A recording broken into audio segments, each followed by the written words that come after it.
구약성경 89면에 있는 출애굽기 6장 6절로 7절입니다.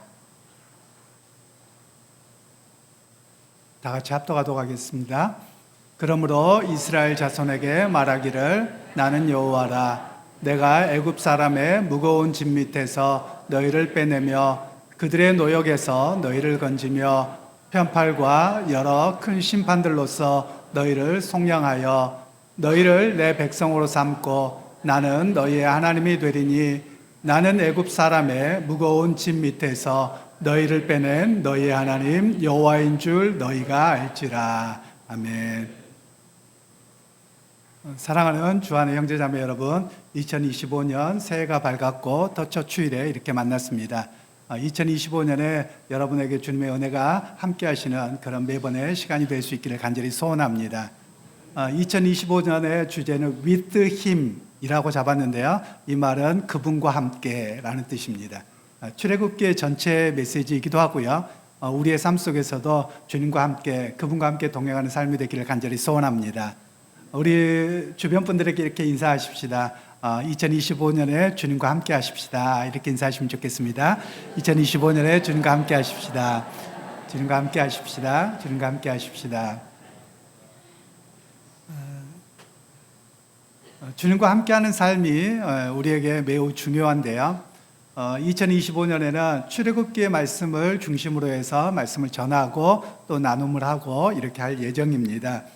우리가 보통 출애굽기를 읽으면 많은 사람들의 뇌리에 남는 것은 애굽에서 바로와의 싸움의 10가지 재앙과 그리고 홍해바다를 건너는 사건만 기억하고 남습니다.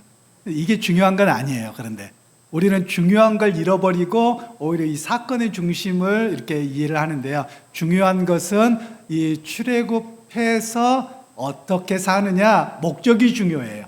왜 하나님이 출애굽을 시키셨느냐, 이게 중요하거든요. 마치 우리에게도 마찬가지입니다. 우리가 좀 약한 게 뭐냐면 구원받는 게 중요합니까? 아니면 구원받고 사는 게 중요합니까?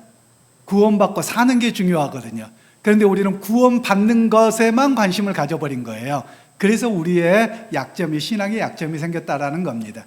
그래서 출애굽기 말씀을 통해서 구원받은 이후의 삶이 어떤 삶이냐, with him, 그분과 함께하는 삶이다. 이렇게 주제를 잡아보았습니다. 먼저 주일학교 학생들에게 잠깐 말씀을 전하도록 하겠는데요. 우리 앞에 화면 무엇일까요? 광야입니다. 여기를 광야라고 이야기를 합니다. 광야나 사막길을 갈 때 어떻게 하면 좀 편하게 갈 수 있을까요? 우리 친구도 혹시 바닷가에 가서 모래사장을 이렇게 걸어가 보세요. 그러면 여러분 발이 푹푹 빠집니다. 어떻게 하면 좀 잘 갈 수 있을까요? 물가 쪽을 가거나 또는 다른 사람이 밟은 자리를 밟고 가면 좀 수월해져요. 그래서 이 출애굽기의 말씀을 통해서는 저런 광야 속에서 가는 길이 어떤 길이냐, 나 혼자 가면 힘든 길이고 앞이 깜깜한 길이지만 누군가가 내 앞서서 가는 길을 뒤따라가면 그 길을 갈 수 있다, 그런 이야기를 우리에게 말씀하고 있는 거예요. 먼저 출애굽이라고 하면 우리 친구들에게는 이 말이 좀 어려울 수도 있겠어요. 그런데 우리 친구들 보면 어디를 들어갈 때 문을 뭐라고 하죠? 입구. 나갈 때는요, 출구라고 말하죠. 출애굽이라는 말은 애굽을 나갔다, 이런 뜻입니다. 그런데 애굽이라는 말을 요즘엔 잘 쓰지 않고 교회에서만 쓰는데요. 애굽은 지금의 이집트를 이야기합니다. 그래서 이집트에서 해방되어 나갔다, 이런 뜻이 바로 출애굽기가 될 거예요.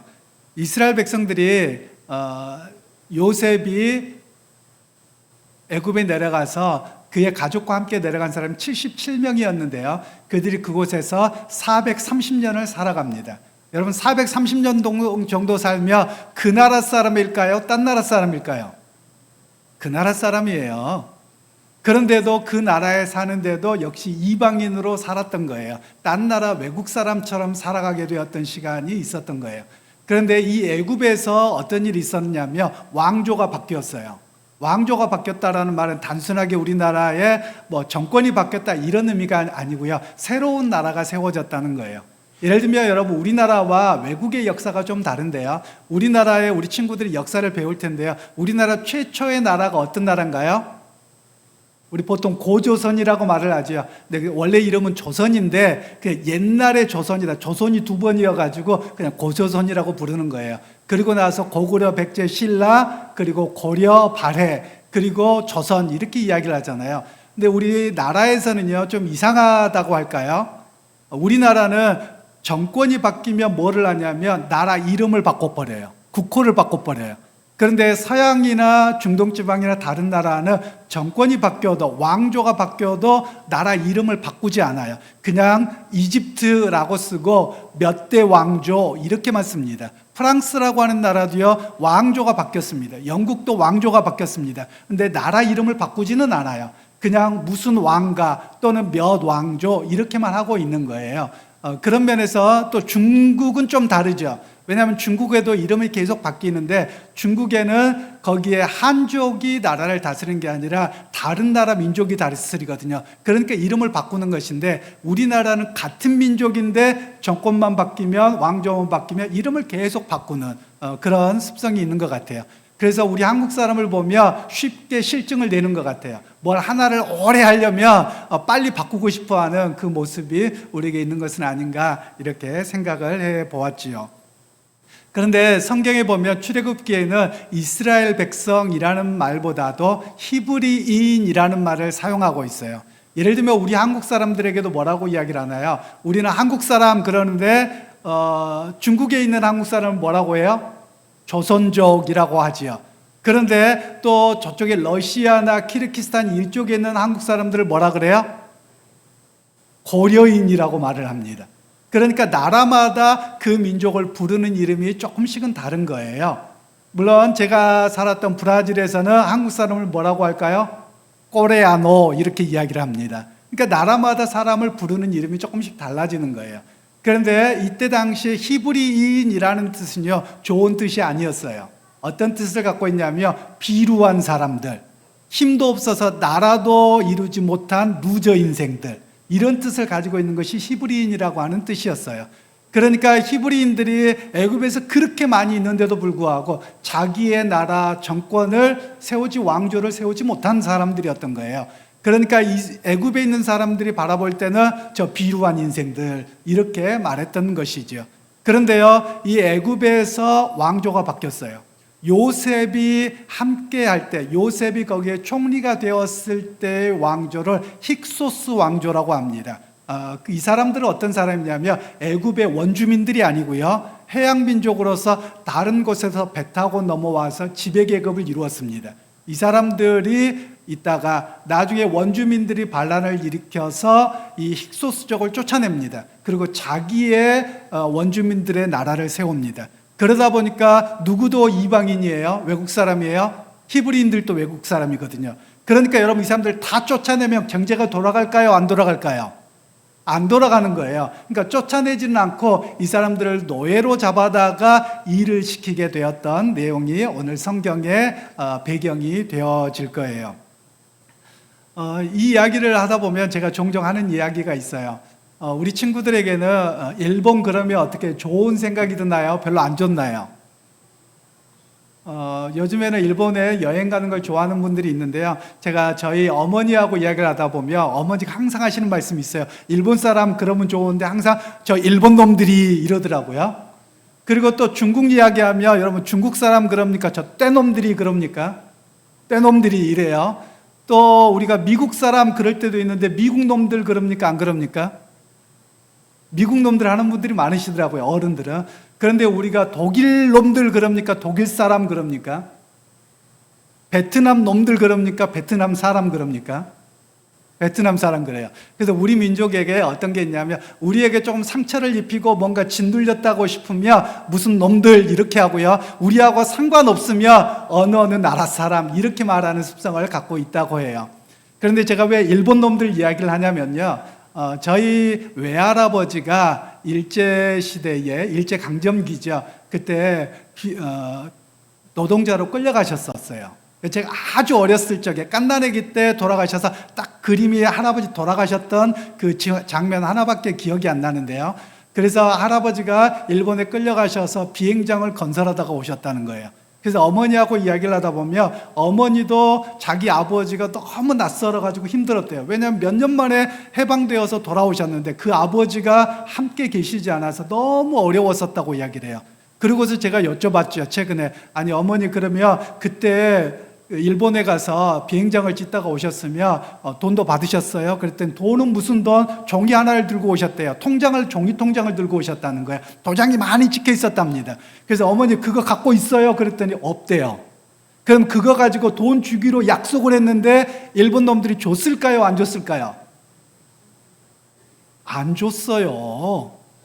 그러니까 어머니가 갖고 있어가지고 그걸 가지고 일본에다가 달라고 했어야 되는데 못 하신 거예요. 그러니까 일본 사람만 생각하면 어떻겠습니까? 저 일본 놈들.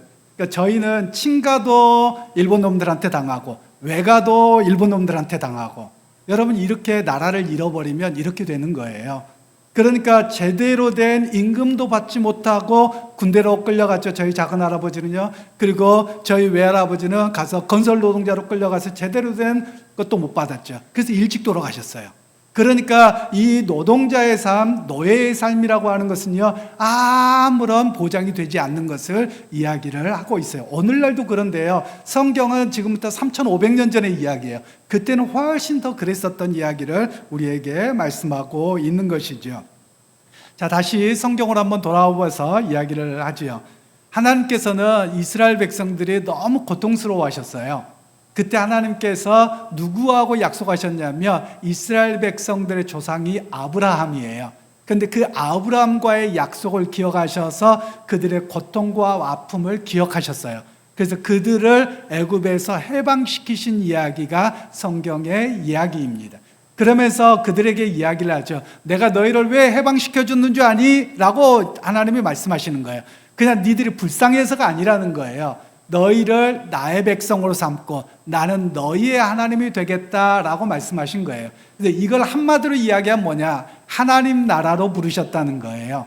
그럼 하나님 나라가 뭐냐? 우리는 죽어서 가는 천당만 생각하는데 그런 의미가 아니고요. 하나님 나라는 하나님의 말씀을 붙들고 믿음으로 사는 것을 하나님 나라라고 해요. 그래서 말씀을 붙들고 살아가는 백성으로 그들을 부르셨다라는 의미가 오늘 출애굽의 이야기가 될 거예요. 그래서 보통 저는 이렇게 이야기를 합니다. 이스라엘 백성들에게 이야기할 때 세 가지로 이야기하는데요. 한번 따라서 해볼까요? 출애굽 공동체, 광야 공동체, 가나안 공동체.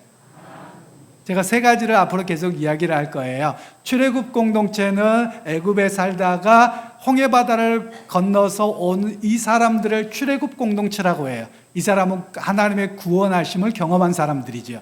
그런데 이 출애굽 공동체와 광야 공동체가 겹쳐요.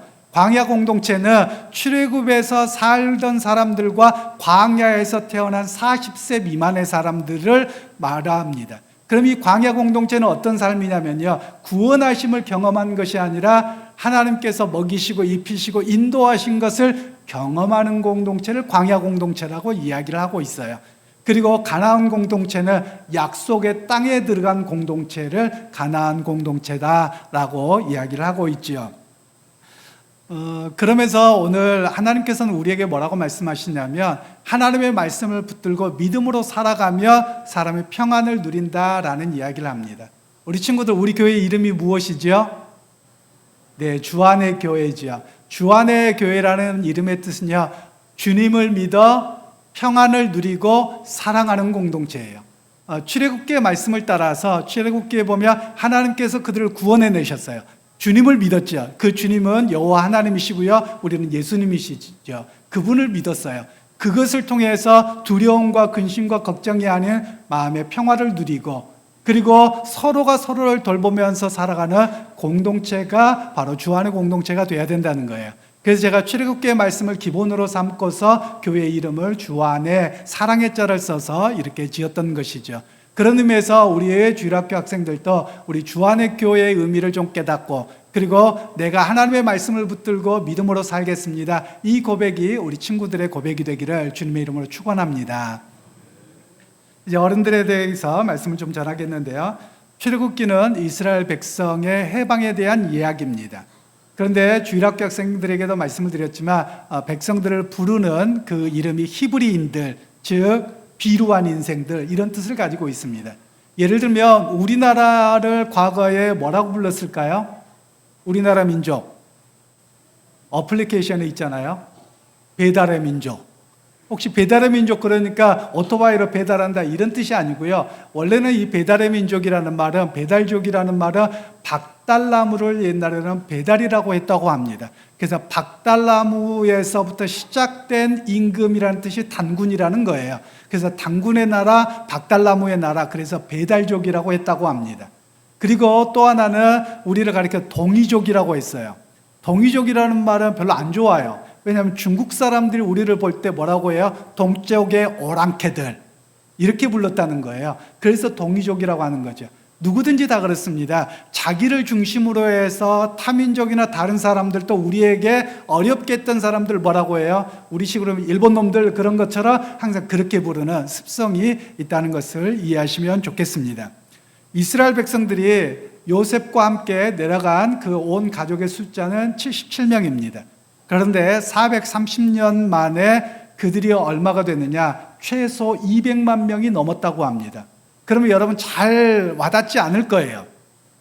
제가 좀 조사를 해봤습니다. 산수를 참 잘 못하는데요. 어떻게 하면 그렇게 될 수 있나? 몇 배가 되나 봤어요. 우리나라의 인구조사가 언제 이루어졌냐면 1910년에 이루어졌다고 합니다. 일제에 의해서요. 그런데 그때 우리의 남북한 합한 그때 당시에 인구가 얼마였냐면 1700만 명 정도였다고 합니다. 그러면 여러분 2024년 우리 남한의 인구가 얼마인 줄 아세요? 5100만 21만 7221명이랍니다. 그리고 북한의 숫자는 얼마인가 대략인데요. 2653만 명이라는 거예요. 그래서 남북한 합하면 얼마냐? 7600만 명 정도 된다고 합니다. 그러면 여러분 1700만이 7600만 명이 되는데 몇 배가 됐을까요? 제가 산수를 잘못해가지고 얼른 계산기를 뚫어봤습니다. 4배 반이 됐더라고요. 4.5배가 됐어요. 그런데 77명이 여러분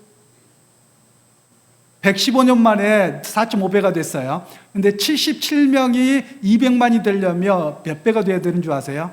3만 배가 돼야 됩니다. 별로 안 놀라시는군요. 그러니까 1700만 명이 7600만 명이 되는 건 좀 더 쉬운 일이에요.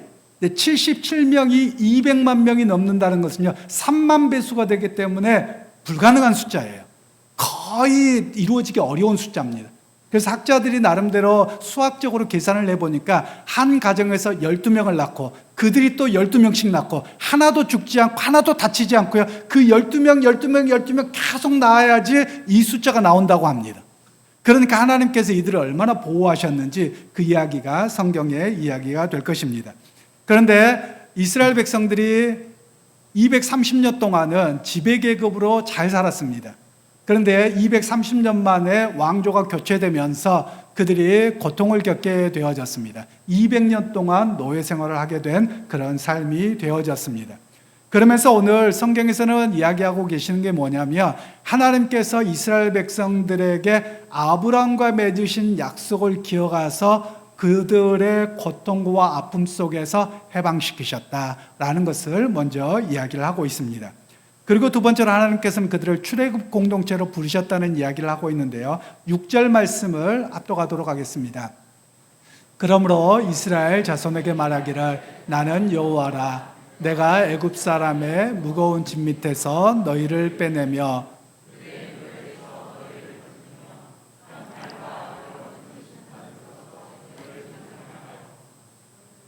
아멘. 하나님께서 이스라엘 백성들을 출애굽시키신 이유를 여기에서 말씀합니다. 나는 너희의 하나님이 되고 너희는 내 백성이 되게 하겠다. 그리고 너희를 노역에서, 애굽의 노역에서 건진 여호와라라고 말씀합니다. 우리 한국 성경에는 하나님의 이름을 여호와라고 사용하고 있는데요. 제가 제자 훈련하신 분들에게는 여러 번 말씀을 드렸는데 하나님의 이름이 뭔지 모릅니다. 그냥 4글자만 써져 있습니다. 그런데 한국어로는 여호와라고 굳이 번역을 해놔서 그냥 우리가 여호와라고 쓰고 있고요. 또 최근에 목사님들 중에서는 야훼라고 쓰기도 합니다. 야훼인지 여호와인지 잘 모릅니다. 뭐라고 불렀느냐 하면 아도나이라고 불렀습니다. 한번 해볼까요? 아도나이. 아도나이라는 말은요, 히브리어로 나의 주인님이라는 뜻이에요. 그러니까 이스라엘 백성들의 애굽에서 사는 200년 동안의 주인이 누구였습니까? 바로였죠. 근데 바로가 해준 게 무엇입니까? 그는 자신의 백성으로 삼지 않고 오히려 이들을 노예로 삼았고, 그리고 큰 성을 만들기 위해서 그들에게 고된 노동만을 시켰어요. 그런데 하나님은 내가 너희의 주인이 된다, 아도나이가 된다라고 하면서 뭐라고 말씀하세요? 너희를 애굽의 무거운 짐으로부터 해방시키겠다는 것을 말씀하고 있는 겁니다. 여러분, 오늘도 이 말씀은 동일합니다. 여러분, 세상은 여러분을 여전히 노예로 삼습니다. 걱정과 두려움과 무거운 짐으로 짓누려고 합니다. 사단은 여전히 역사합니다. 그런데 우리 주님께서는 어떻게 하십니까? 우리 주님께서는 여러분을 세상의 무거운 짐으로부터 해방시켜 주시는 주님인 것을 우리에게 말씀합니다. 내가 여러분에게 눌림, 여러분의 무거운 짐, 여러분의 삶의 무게가 아니라 내가 주님을 바라보고 의지하면 이끌어가 주시겠다, 그것으로부터 노임받게 하시겠다는 말씀이 오늘 본문의 말씀입니다. 그러게 여러분 저와 여러분들은 출애굽 공동체입니다. 어떤 출애굽 공동체입니까? 세상의 무거운 노역, 두려움, 걱정에 짓눌려서 살아가는 노예 인생이 아니라 우리 주님의 인도하심 속에서 은혜와 평안을 누리는 사람으로 변화가 되었음을 여러분, 우리 모두가 고백할 수 있는 이 시간이 되기를 소원합니다. 이제 세 번째로, 하나님은 우리로 하여금 당신에 대한 기억을 바르게 저장하도록 하시는 말씀인데요, 7절 말씀을 다시 한번 압독하도록 하겠습니다. 너희를 내 백성으로 삼고 나이는 너희의 하나님이 되리니.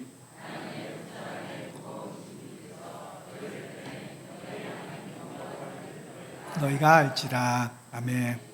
앞에 말씀을 드렸는데요, 첫 번째는 출애굽 공동체입니다. 출애굽 공동체는 고통과 무거운 짐으로부터 해방된 구원을 경험한 공동체입니다. 그리고 광야 공동체는 하나님의 공급하시고 인도하시고 동행하심을 경험한 공동체가 광야 공동체입니다. 가나안 공동체는 하나님의 약속의 땅에 들어간 공동체입니다. 그런데 이 세 공동체를 다 경험한 사람은 딱 두 사람밖에 없습니다. 여호수아와 갈렙밖에 없어요. 그러면서 이 출애굽기는 어디에서 기록되어지냐면, 이제 가나안 공동체로 들어가기 직전에, 모세는 가나안 공동체 못 들어가거든요. 거기에서 마지막 메시지를 남겨주고 있는 거예요. 그러면서 그들에게 뭐라고 이야기하냐, 하나님이 우리에게 말씀하셨던 걸 기억하라는 거예요. 나는 너희의 하나님이 되고 너희는 내 백성이 되리라, 이런 말씀을 기억하라는 거예요. 사실 이 말씀이 우리 한국 사람들에게 좀 약할지 모르겠습니다. 왜 그런가 하면, 외국에서 왕이다 그러면 여러분 어떤 개념이 있는 줄 아세요? 왕이면 백성들을 잘 먹이고 백성들의 생명을 지켜야 된다는 약조를 합니다. 그리고 실제로 그렇게 합니다. 그래서 전장에 나가면 왕들이 제일 앞에서 말을 타고 싸우는 것이 서양의 왕들입니다. 그런데 우리나라 왕들은 어떻게 합니까? 비겁했거든요.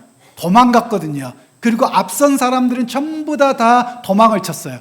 그리고 전부 다 백성들이 살아냈거든요. 거기에서 우리는 이 메시지가 잘 와닿지 않아요. 그런데 하나님께서는 어떤 분이라고 말씀하시냐면, 도망가지 않겠다는 거예요. 오히려 너희들 최전선에서 너희를 인도하고 이끄시겠다라고 말씀하시는 것이 나는 너희의 하나님이라 라고 말씀하고 계신다라는 것입니다. 또한 이스라엘 백성들의 광야 공동체에서 문제가 하나가 있었는데요, 그게 뭐냐면 출애굽 공동체와 광야 공동체와 가나안 공동체에서 바뀌지 않는 게 하나 있었어요. 불평과 불만입니다. 왜곡된 기억이에요. 여러분, 노예로 200년을 살았는데 그들이 가마 옆에서 고기를 실컷 먹였겠습니까? 고기 냄새만 맡았겠습니까? 고기 냄새밖에 못 맡은 거예요. 그런데 그들은 어떤 기억을 하고 있느냐 하면, 우리가 가나안에 살았으면 실컷 먹고 배불렀는데요, 이런 거짓된 왜곡이 들어와 있다는 거예요. 오히려 가나안에 들어가기 전까지 광야에서 하나님이 아침에는 만나로 저녁에는 메추라기로 공급하셨습니다. 그리고 그들을 구름기둥과 불기둥으로 인도하셨거든요. 그 인도하심을 바라보지 않습니다. 그럼 왜 이들이 넘어졌느냐 하면 현실을 보기 때문에 넘어진 겁니다. 현실의 눈앞의 현실을 보면 넘어질 수밖에 없고요, 당장 오늘 무엇을 먹을까, 어떻게 살까, 이 두려움과 걱정이 자기의 마음을 다 가득 채워버린 겁니다. 그때 하나님께서는 나는 너희 하나님이 되고 너희는 내 백성이 되리라는 말씀은 나를 바라보는 거예요. 내가 너와 함께 하겠다라고 말씀하는데 그 하나님을 바라보고 살아가라고 말씀하고 계시는 겁니다. 여러분, 이 말씀은 오늘 우리에게도 동일합니다. 여러분, 현실을 보면 두려워할 수밖에 없을 것입니다. 현실을 보면 무거운 짐에 짓누를 수밖에 없을 거예요. 그런데 여러분, 제가 자주 말씀드리잖아요. 살아온 인생을 보십시오. 다 살아내셨잖아요. 다 누구의 은혜입니까? 하나님의 은혜였었죠. 그러니까 여러분, 우리가 바라볼 것은 현실을 바라보는 게 아닙니다. 현실을 뛰어 역사하시는 하나님을 바라보는 것이 우리의 믿음이어야만 합니다.